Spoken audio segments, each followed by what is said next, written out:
story was our second top story of 2021. It was a Nat Pack. It did well on Instagram. It got passed around everywhere. And I thought it was dumb. I was like, we're wasting time going talking to this guy down in a park because he's riding a horse across the country. Went crazy. Went absolutely crazy. But, the tough part is teaching others how to understand that, it's not all hard news, because I do have so many newspaper people, and newspaper people get very focused on politics and procedure, and, they want to get the hard news out there and that kind of stuff. We love a process story. Oh, my.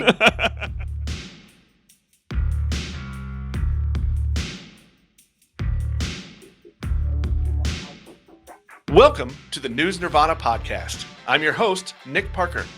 The News Nirvana podcast features conversations with media professionals from across the country, highlighting our ever-evolving business models and showcasing the strong and effective journalism produced each and every day.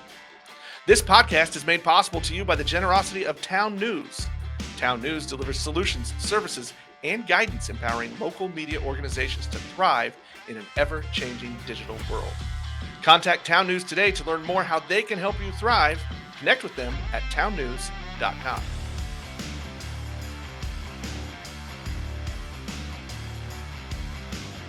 Cara Sabin, welcome to the News Nirvana podcast.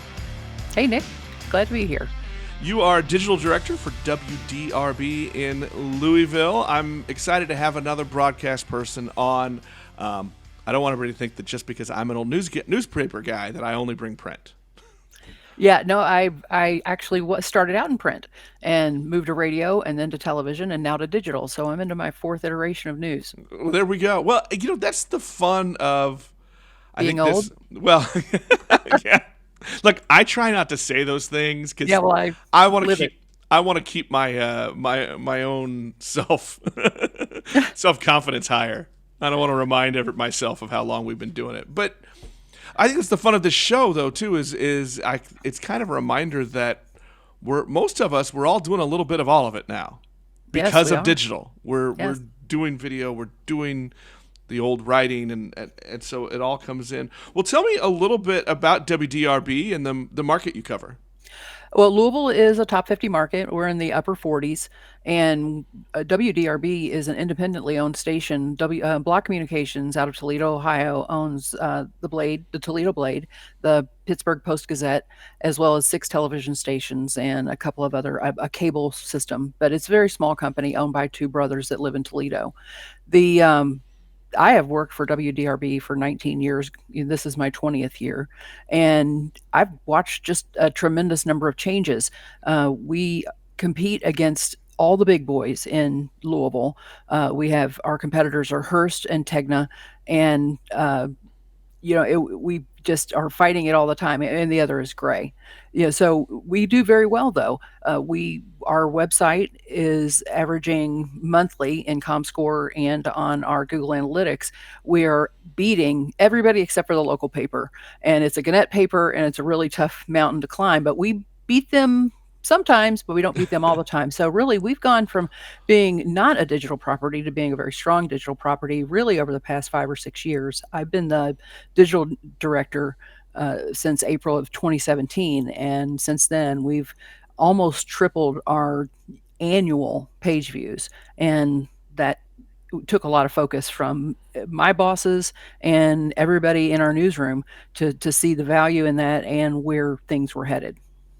I think that's a tough shift to make. I think once we make it in whatever our organizations are, we can see the reason and we can see the why, but it's a hard shift. I think just because we for so long, whether we were print or broadcast, we were doing the same things and it worked for year after year after year after year, and then all of a sudden we have to shift gears.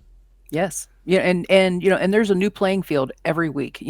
We have to make the decisions on whether to, put effort into Reddit and put effort into TikTok, which are where people live now. We right now still our strongest referral is Facebook, but that's strong on women, strong on families, and for us at least, that's what our numbers tell us. And they're strong for really ages 35 to 55.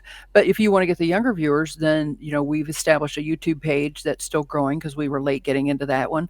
But it's a lot of work and it doesn't get us page views, but it does, but we are starting to earn money. And so, the wheel is spinning. We just got to get it spinning faster. Well, the earning the money is the big part, right? Yes. According to my boss. Yes. Well, I think you brought up a couple things there that I think are hard.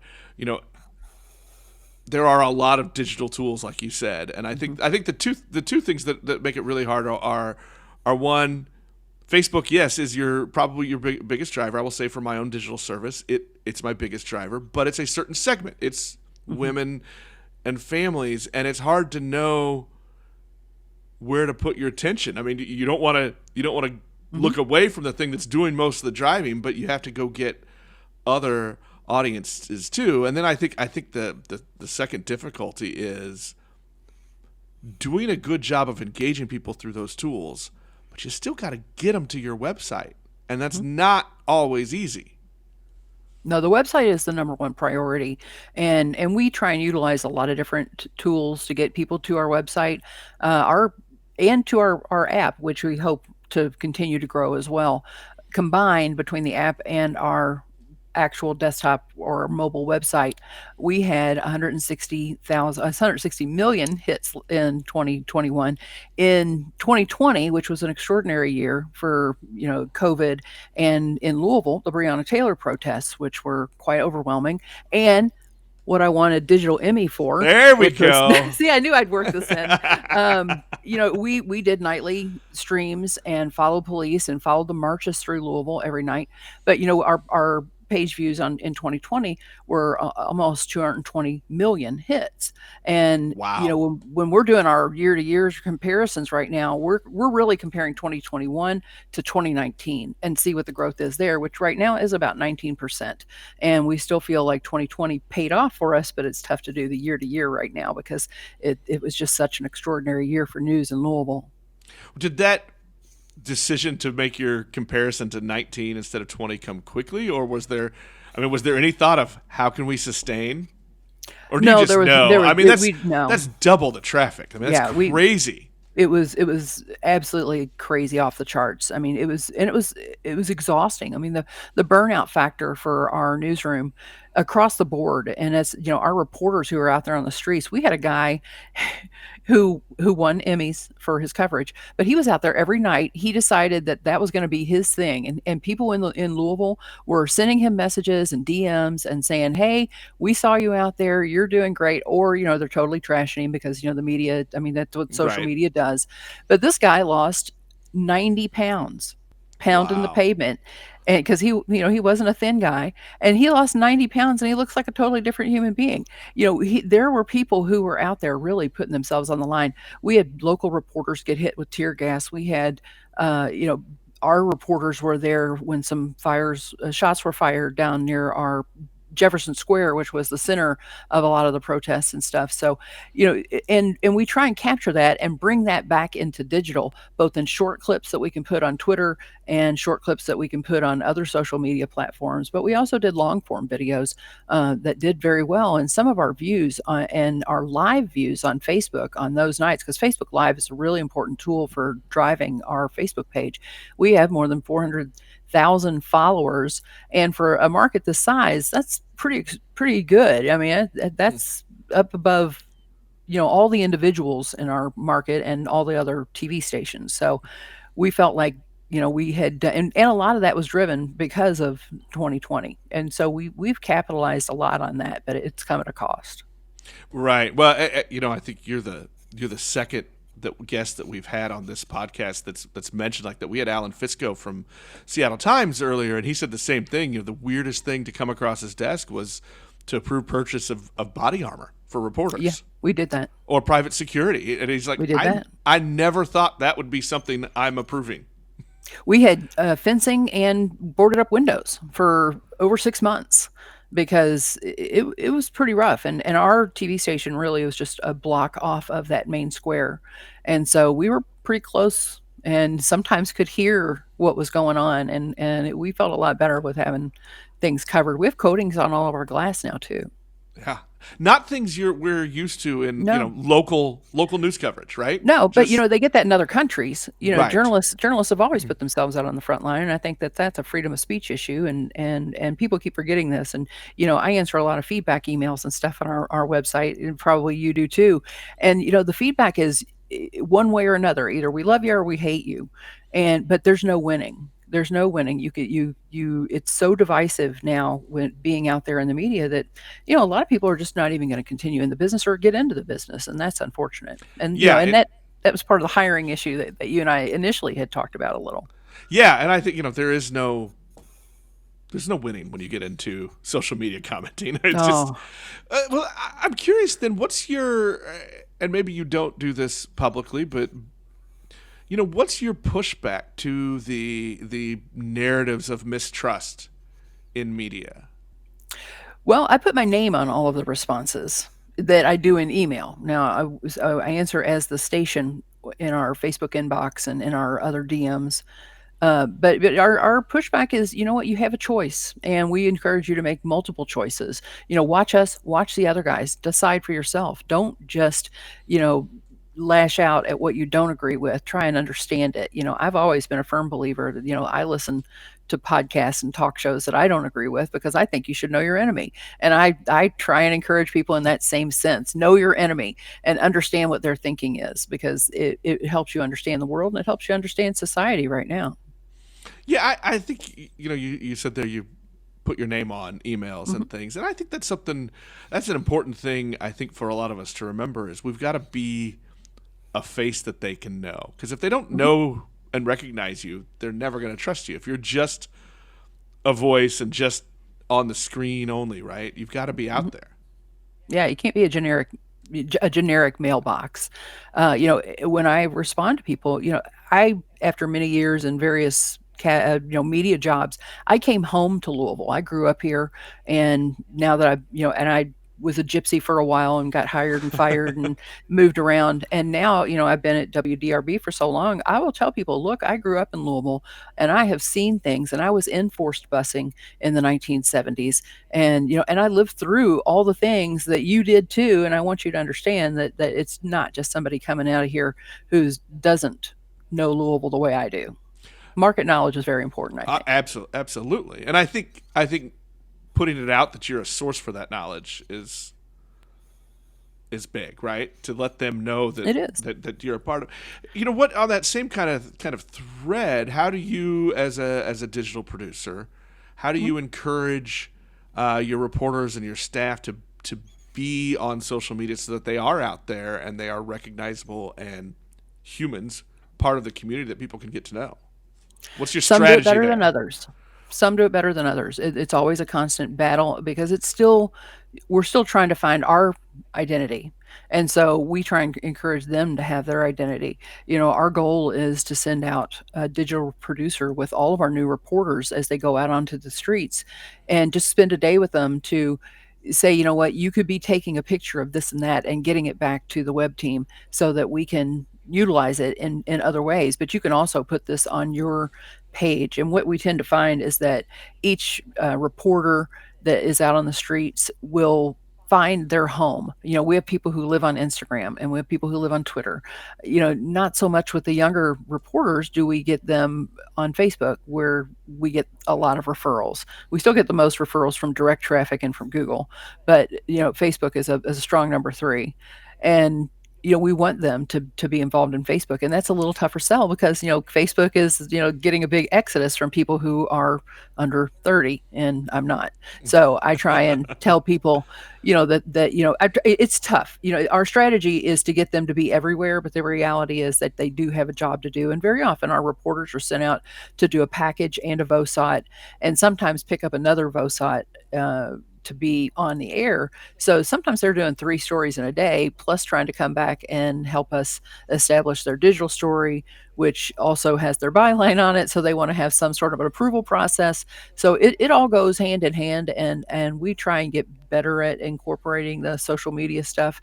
But still, our priority has to be the website because that's where where we want to put all the information for people to go back to. And you and your the producers under you are all Hmm. managing those processes. Right. And I have 7 people in on the digital team alone, and all of our reporters also do all of their own story posting. They try we and I've also and we have company phones.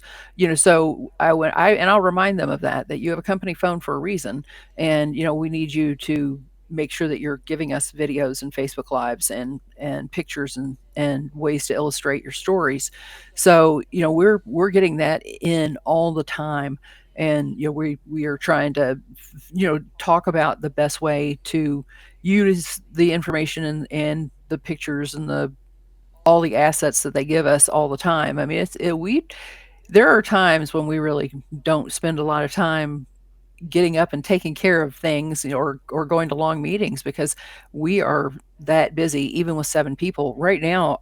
My digital team, my team of 7, 8 with me, and I'll jump in where I'm needed, but we cover pretty much 6 a.m. to midnight, and then we rely on the morning show producers to cover the midnight to 6 a.m. stuff. But it is tough, because sometimes it's 2 people, sometimes it's 3 people, and when we have our afternoon newscast, we do a 4, 5, and a 6, and then a 10 and 11 newscast. So those newscasts are where the bulk of our new reporting and all of our video and many of our reporters are focused. So our afternoons get pretty wild. How much crossover is there with your digital news producers, um, from between the digital side and the Mhm. broadcast side when you're doing those? What do you mean by crossover? Because it is more that our producers are dedicated to TV or dedicated to the digital side of things. Well, and I that's yeah. what I mean, because it's the I guess the way you just described it a little bit Mhm. was that they are doing a little of both, Yeah. and so I'm curious how much separation you have between the two production staffs. Well, it's the reporters who are in the middle, because they have to feed both. Right. But we're a wall away. We're really just there's 2 sides to our newsroom, and so we can yell across the room, and we yell quite frequently because you've been in newsrooms. We'll yell across the room and say, "Hey, As it did you get should that?" be. As it should, because that's why we got into journalism.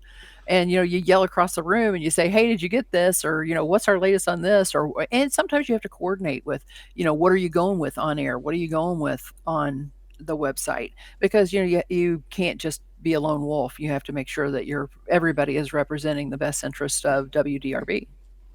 Since you have been, I'm curious your thoughts on this. Since you've been in print, you've been in Hmm. broadcast, you've spent the last part of your career here on the digital side. What's the difference now? I guess when you're looking to shape a digital news producer, like it's got to be a different set of skills It is. It than is. what you When previously looked for. when we were when because I came up as a TV news producer and executive producer for the morning show for 14 years at WDRB, and our hiring for that, we'd try and get people out of college and grow them into being a news producer, because there's a lot of layers to television production, and we have a lot of HD equipment and that kind of stuff. But we'll teach you the electronic side of things. But if you have a good sense of news, really, when we start hiring for the digital side of things, we have found that people who we don't really worry about the technical side of things. We want them to be better journalists first. On our team, we have an advertising guy, a former advertising guy. We have a couple of college newspaper editors. We have a local newspaper editor who came to us in the past year, a smaller newspaper. Me as a producer. So we're getting people who don't have the technical skills, because we can teach that, and that's the benefit of working for a smaller company, because you don't have to jump through as many hoops to say, we have this and this requirement, and we want you to have so many degrees and this many Right. certifications. We don't take that approach at all, and it's really benefited us, because it's kept people being loyal to our company. It's kept them in place longer. I mean, if you look at even at just in my team, we've had some turnover, but you know what? I've been there 19 years. My web manager has been there 12. My executive producer during the day has been there 11. Even our evening producer has been there 9. So we have grown our own, and they have stayed with us. And so long as you keep rewarding them, and with boosts in title, with boosts in pay, then you're not going to lose as many people the way this last little bit has been, because it's been tough to keep people, but we haven't really experienced that. And I'm pretty proud of the fact that Block and WDRB have supported us that way. Yeah, the churn I think is different now than it It was. absolutely is. It's the Um, burnout factor is high. the News Nirvana podcast is brought to you by Town News, the creators of IQ Audience Plus. IQ Audience Plus replaces your old school, one-size-fits-all paywall with a smarter metering solution that targets visitors with custom offers, converting drive-bys into paying subscribers. Learn more at townnews.com/audience. What are some of the things you as a team are doing, I guess, to kind of combat that burnout? Because it is, I mean, just with technology and the normal chase of things, the pace is faster, but then you throw in I guess the cultural climates, the types of stories that we're now covering. I mean, go back to 2020 alone, when there was all of the protests and everything going on in all of these communities around, and then throw in the elections, which are a whole different beast than they were 10, 20 years ago. What are some of the things you're doing, I guess, to combat that, to keep your teams together and keep it, I probably a little strong word, but to keep it survivable? It is, and it's tough. And it's something that we're all navigating, because I've always been a pretty good team builder as far as that goes. But it's tough when you have some people working remote, and because you can do that very easily for web and for digital. I have I right now this week I had 3 people out of 8 working at home. And so we use Teams, and you know there's a lot of, we don't try and just keep it news. Sometimes it's a big conversation about just something dumb, or you throw stuff out there, or you just start giving people grief, or if nothing's been going on, you throw up a couple of gifts and say, just blow it up, makes people have some fun. There's also some personal things when I never miss a birthday. Everybody gets their cookies on their birthday or whatever. You never miss an opportunity to say, good job. We have something we call a block award, and so we nominate people each week for a corporate award, and you can get those all year long, and you can get multiples in 4 categories.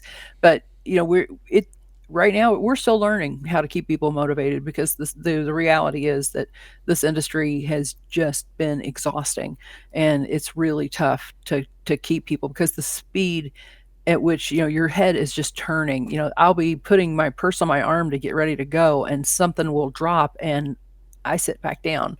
I try not to let that happen for my team. When their time is over, I want them to get up and go. I live a different life. I'm an obsessive human. I'm a control freak, and I get that, and I understand the limitations of myself. But once they go home, I want them to go home, and I want them to turn it off, and I want them to tune out for a while. Turn off and tune out. That's really important. I would say that's a lesson. Some of us are learning it better than others, but of the last couple years, as we've fought through the pandemic type of times, is figuring out how to take better care of ourselves and Not day drink. Well, yeah, well, yes. I haven't learned that one yet, but I think to be better about drawing the line and say, you know what, I'm done with work for today. Hmm. My saying is, I don't want to play TV anymore, and that's when I'm Yeah, done. That's I don't want to play any TV anymore today. I'm going home. If you guys need me and something major happens, holler. But I'm out, and and I'm and you sure you have to do that, self preservation. and I'm sure every industry has its own version of this, but our brains are trained, see story, go get story, and it's hard sometimes to turn it off and say, you know what, I'm done for the night. It's really hard with digital too, because you're plugged in to so many places and so many things. I woke up this morning, you know, and I was off work today, so I'm doing this as on my day off, but I looked at my phone and then I'm comparing, when a star's obituary came down in the middle of the night and when did it hit on different networks and did we beat them and what time did all these push alerts come? And because I could show you my work phone that has 17 I'm sorry, has 22 news apps on it from all over the world. So my phone is going crazy at any day of any time Right. because I get the BBC stuff in the middle of the night, and it just never stops. And you have to know when to flip that little switch to make your phone be quiet. And we all have our tricks for doing that. For me, the greatest thing was when I got the Apple Watch. Uh, I turned my phone is on 100% silent. It doesn't vibrate. It doesn't make noises. But when I'm working, I feel the vibration on my wrist, and I know there's something to look at or whatever. But for me, it's been a good way to just kind of, when I have to, when I'm ready, when I need to put it away for the day, I do that. And because we're trained, I think, that every time something dings or the little red dot that says how many messages you have comes up, you got to get that to zero. Unacceptable. Right. If I see a number on my phone, it's unacceptable. I am going and clearing it out. Yeah, it's not who I am. Exactly. Well, I'm going to shift gears a little bit based on something you just said, where you talked about mixing it up, not always going for the hard stories. You've got to look at things, but because you're digital, because of the role that you are, and the numbers you've got to look at. How are you balancing your news judgment between get all of the stories, the news stories of our town, but then you also need to go grab stuff because that feature story or that thing is going to bring huge audience. Yeah. And traffic and get shared. Yeah, absolutely. And sometimes it surprises you. You don't know. Sometimes you have a guess and you're just like, yeah, well, I blew that one. I didn't get that one right. I had a guess and it didn't do as strongly as I thought it would.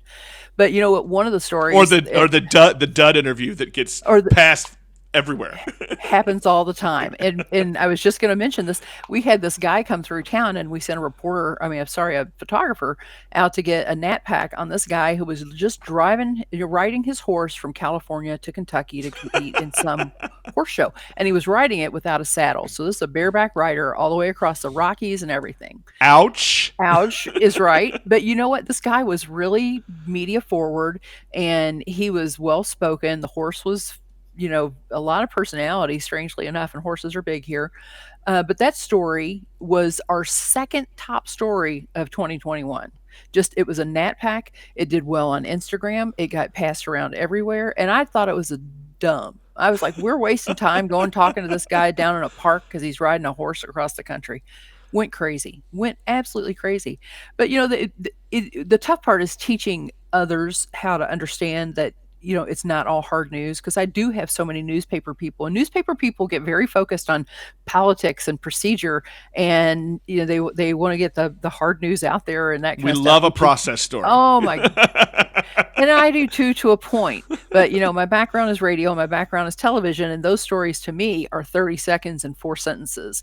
But when you get into the website, you need to expand on them more. So what my unique background, and you don't find many people who have the background that I do, is that I'm a pop culture freak. I see the value in putting up an obit for a star or a birthday for another celebrity or a political figure on our social media, just not necessarily to get a click through, but just to keep people engaged and keep them talking. I mean, and to share the kid pictures from our anchors and that kind of stuff. That gives your station personalities, dedication. And, we have one anchor on our morning show that has been there. She has been there 26 years. She's been with our station, and people have watched her children grow up. She has a daughter in college that was born while she was anchoring, during her anchor years. She has just 3 kids, and every time she posts a picture, people are like, oh my God, I can't believe this child is this age or whatever. And, when babies are born, we celebrate those kind of things. Those are all valuable. And that goes right back to what we said earlier, though, right? Let your audience know who you are. That's where how you build the trust. It is. And that's the ultimate pushback to the mistrust narrative. It really is. Let them know who you are and where you are. You can't always let them know how you what you believe and how you believe it, No, but if they but you know can let them you, right. And they'll make the assumption, and sometimes not the right assumption. They'll say, oh, just because just because you look a certain way, they'll think you're very left leaning, or just because you look a certain way, they'll think you're very right leaning, and very often they don't get it right, and it's really kind of comical to us, but it's also one of those things where it's still better to give them a peek behind the curtain so that they can understand that we're people too, and that we're doing a job, and we have nothing but our community's best interest in mind. when you're looking at those different kinds of things to put out there, is it mostly kind of your experience and news judgment, or are you looking at certain data as well? And yeah, I mean it's all of those things. I do have to convince some of the younger ones on our staff that a story is going to do well, and then I'll gloat a little when it does. Well, But look, you they have to do that. It's a rule. that's You right. have to I got gloat. I got to throw it back at them. It's not a newsroom if you're not reminding everybody you were right. Exactly. So I give them a little bit of grief, but I give them credit when they're right too. But we do we it is it's tough to know always what's going to do well, and you mentioned that before. But we've done a I think we do a good job of putting a little bit of everything out there. The people who complain, oh, there's another political story on your social media. Well, guess what? Scroll down a little bit and you'll see something else that's going to interest you. And that's kind of the approach that we get. But as far as my background and how do we know? Sometimes we do use analytics to say this story has historically done very well. We do some stories because they do very well every time. Crime stories are going like crazy. Victim IDs, because victim IDs on our website. You think that would be very inconsequential because truly it only affects one or two people, but victim IDs are huge on our website. Crime is still, even though people say I'm tired of crime, I don't want to hear that. It's all negative gloom and gloom. That is our number one, besides weather, of course, but our number one news category, our number one news, you know, category would be crime, business, education. They all do well, but crime is number one. Yeah. Yeah. I think no matter what poll people say that it's not, data will always show. They Hmm. want to know and they want to share those things. Yes, very much. It's the voyeur nature of all of us, I Hmm. think. I think It we don't is. like to admit it out loud, but that is what it is. I'll turn and look at an accident. I will every time. Well, but because you're a good news person, not only will you turn, your other arm will reach for a camera. Yes, yeah, pull over, and yeah, I've done that before too. Absolutely. Absolutely. Well, as we kind of get in and wrap things a little bit, I want to switch a little lighter. First, I want to know what's a great story. What's a great story that you and your team have done in the past year that you're really proud of? Well, we have a team of digital journalists who came over from the local newspaper, that Gannett paper I mentioned a while ago. We have four who came over, and they do investigative pieces.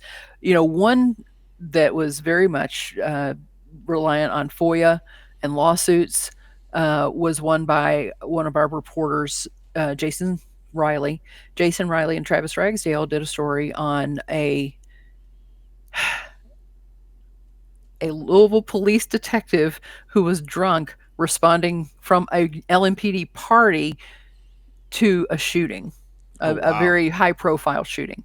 And it took a lot of digging, and it actually is going to be an entry for us for the AP awards for the freedom of information stuff.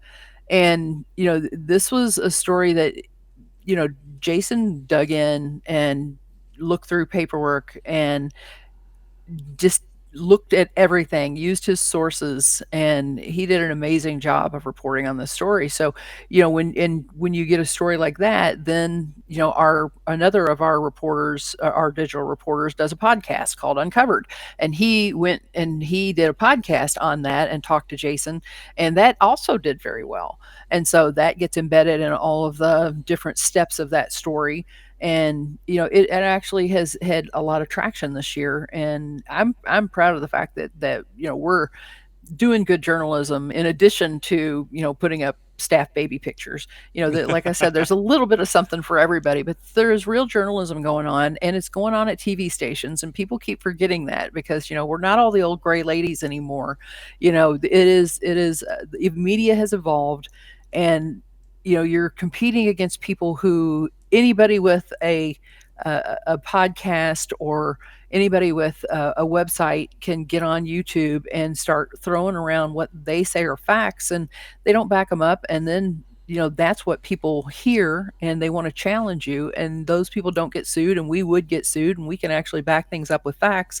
And it's just amazing, how those entities are get equated with professional journalists like you, like me, like the staff that we have at WDRB. And it just amazes me that media has changed so much that people don't know how to discern and understand what is real journalism. Absolutely. Having a smartphone does It not make you a reporter. no, it does not. Right. Well, you just mentioned that one of your reporters has a podcast. Mhm. I'm curious, as a digital and broadcast news service, what's your strategy there and thinking as far as using podcasts as a part of your news delivery system? It is something that we're still sticking our toe in that because we have this that Chris Otts has been doing with the Uncovered show. It's a little bit pre-produced. He puts sound bites and different things in it, and he'll put some video, and so it does have some layers of production to it. But it is a tough long form to put in. It is because we want to complement what we do on television because that's still our driver. That's still our identity. But we also want to make sure that we're not getting left out in all of these different places. That's our only podcast right now, but we've thought about expanding that. Well, I'm sorry, we do have a sports podcast as well. Our John Lewis in our sports department also does. He talks to our sports reporters and our sports columnists who also came from the local newspaper.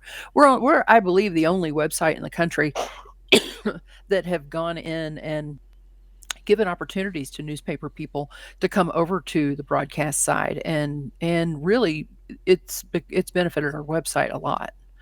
And so there is life after newspapers because people aren't subscribing to newspapers in the way they used to, for lots of reasons. Yeah, I think they're not subscribing to a lot of things in different ways, Hmm. right? Well, cord As cutters and everything Yeah, else. yeah. So I think we've got to we're all adapting. That's interesting. I was curious. I mean, obviously, most of my professional is this with a microphone and podcasting, and even my digital newspaper that I run in a suburban area is 80%, 85% content driven by the podcast, and that's Mm, how I found for my audience. That's how I found the best way for me to reach them. sure. And it surprises me because honestly, we started on a whim, it was the It, podcast part. But in a town that's just now hit 100,000 people, we're getting close to that 10% mark on a regular that's basis. that's fantastic. And that shows you're doing something right and that you know your community, Yeah. and that So it's important. I'm curious as to what other people are seeing and what the strategies are, and because you already have a system where the microphone is and the cameras are a part of your process. So I was curious how you guys are adapting to that. Before we go, I'm going to ask a favor of you. Okay. For those of you that are for anybody who's watching the video part of this, which is on YouTube or through the News Nirvana podcast website, Cara, hold up your Emmy. Yes. Hold it up. Show it off. See, it's I pretty am. amazing. That is awesome, and I am a firm believer that as an industry, news people, especially the print side, but news people's industry, we don't do a good enough job of bragging, of tooting our horn when we do good things. So tell me about the Emmy. What's it for? What did you do? Well, this Emmy, and this was my second. This Emmy was for our digital team, and it's for investigating the death of Brianna Taylor. As many people know, Brianna Taylor died in an apartment down in PRP, which is a southern neighborhood of Louisville, when police were doing a drug investigation and were actually after her, investigated, served a warrant on her boyfriend who was staying in her apartment. And through a long series of things that happened, she ended up being shot and killed by police. It caused worldwide and global protests, and her name is everywhere. It was a hashtag. It was a saying. It was "say her name." We have been the center of really international protests and legal wranglings over this case for quite a while. And I don't know that it's going to be over for a long time. There's still a lot of things that are still happening. The cops are still being done in their legal processes. But this Emmy was one of, I believe, 8 for the Brianna Taylor stuff that our newsroom won in 2021 for coverage in 2020. This was our team coverage, and this was because of everything that we did to coordinate the coverage that we did. The investigations by our digital reporters and our television reporters hand in hand. I mean, they really did have a lot of teamwork then and paperwork and sources, and it was just good journalism. And then, but it was almost also media forward journalism, because we had people going out there on the streets. Our Chad Mills, who is now in Florida, he left our station last year, but he was out there every single night and on our Facebook page and on our website with live cameras. And he didn't do that. He did that with an Apple phone. He did not do that with a live view unit and an ENG on his shoulder. He did have a photographer with him, and very often he had security with him. So it was our part in taking that, and sometimes you have to see what's happening and just write that and say, this is what we're seeing, and put it into words. And that's what we're doing on the website, putting the video in there, putting that into words until we can get a more formal story written, because it happens so fast and people are almost always getting the information as you get it. And they are watching very closely about how fast you put it up and how accurate they feel you are. And so, this Emmy was part of that. And it was pretty special, because it just shows how important it was, because a lot of our reporters have been invited on national news and international news content to talk about what they experienced and what they witnessed. And it was really an extraordinary time in Louisville, and thankfully things have gotten a lot more calm. Yeah. Well, thank you for the coverage and Yeah, I congratulations. appreciate it. That is, I really do think that we as an industry need to be better about tooting our horns on those things and recognizing we did a good job. And that It, is good work by the team. I appreciate that, and I will pass that on to them too, because it was really, I can't tell you how extraordinary it was, because I've been in news a long time, and 2020 was just the most bizarre, between COVID restrictions and Breonna Taylor and all the things that were happening. And that was all during a presidential election. Right. And it was like, it was just a crazy year. Crazy. Covering things that none of us have covered before. Or I mean, we've all covered elections before, but it was a different election. Well, and you got to figure And that, these protests were different than any other oh, kind of protest. it was And the amazing. global pandemic, and yeah, no, you're right. You're right. I appreciate it. And I Yeah. think we need to take note of that. Well, thank you. Well, Cara, I appreciate you taking the time, talking to me a little bit, telling your story of what you and your team are doing at WDRB in Louisville. I appreciate it. Thanks for having me. That will wrap us up for this episode. We'll talk to everybody next time. The News Nirvana podcast is available on Apple Podcasts, Google Podcasts, Spotify, or most any of your favorite podcast apps. The News Nirvana podcast is made possible by the generosity of Town News. Connect with Town News at townnews.com. The News Nirvana podcast is produced by Fredcasts. Think, speak, act,